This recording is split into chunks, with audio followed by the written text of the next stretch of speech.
নমস্কাৰ মোৰ বন্ধু বান্ধৱীসকল।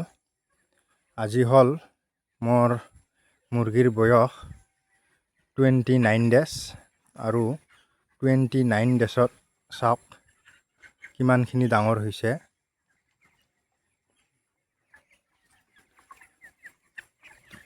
বৰ্তমান বহুত গৰম দি আছে আৰু ৰাতিপুৱাৰ পৰা তামান ৰ'দ দিয়ে। তাৰ বাবে মই এতিয়া 5 বজাতে তলৰ ভুচিটো লাৰি উঠিলোঁ। যেতিয়া গৰম দিব আৰু গৰম পোৱাৰ পিছত ব্ৰইলাৰবিলাকে ছাইড নিদিয়ে ভুচিটো লাৰিবৰ কাৰণে,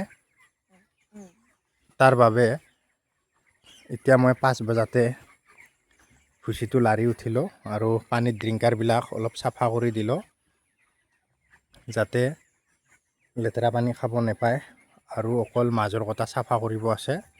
মাজৰ কটা মই এটা ডাঙৰ ডাবৰ বা এটা ডাঙৰ কিছুমানে চৰিয়া বুলি কয়, চৰিয়াত বা ডাবৰত এই পানীটো পেলাই দিম আৰু চাফ চিকুণ কৰি দিম। মাজৰ ড্ৰিংকাৰ কটা যিহেতু ছাইড বেৰালৈকে ঢুকি নাপায়, তাৰ বাবে এইটো ডাইৰেক্ট ডাবৰেদি চাফা কৰিব লাগিব। ডাবৰ এটাত আনি পানীটো ঢালি মাত্ৰ চাফা কৰিব লাগিব।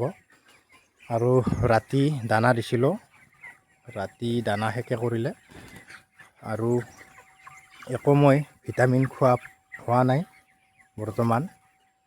আপোনালোকে কি মেডিচিন খুৱাই আছে মোক কমেণ্ট কৰি জনাব। আৰু যদি কিবা ক'ব লগা থাকে তেতিয়াহ'লে কমেণ্ট কৰি জনাব, যাতে এনেকুৱা ধৰণৰ ভিডিঅ' আপোনালোকে পাই থাকে। আৰু মেছেঞ্জাৰত বহুতে মেছেজ কৰি আছে, মই ৰিপ্লাই কৰি আছোঁ। হয়তো কেইজনমানক মই ৰিপ্লাই কৰিব পৰা নাই, আপোনালোকে বেয়া নাপাব, মই আপোনালোকক ৰিপ্লাই কৰি থাকিম। আজিৰ ভিডিঅ'টো এইখিনিয়ে।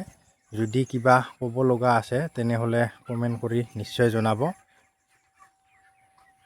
আৰু আপোনালোকৰ এভাৰেজ কিমান আহিছে সেইটোৱে জনাব। মোৰ বৰ্তমান ছুপাৰভাইজাৰে অহা নাই আৰু ৱেট কৰা হোৱা নাই। ৱেট কৰিলে আপোনালোকক জনাই দিম। আজিলৈ এইখিনিয়ে। জয় হিন্দ।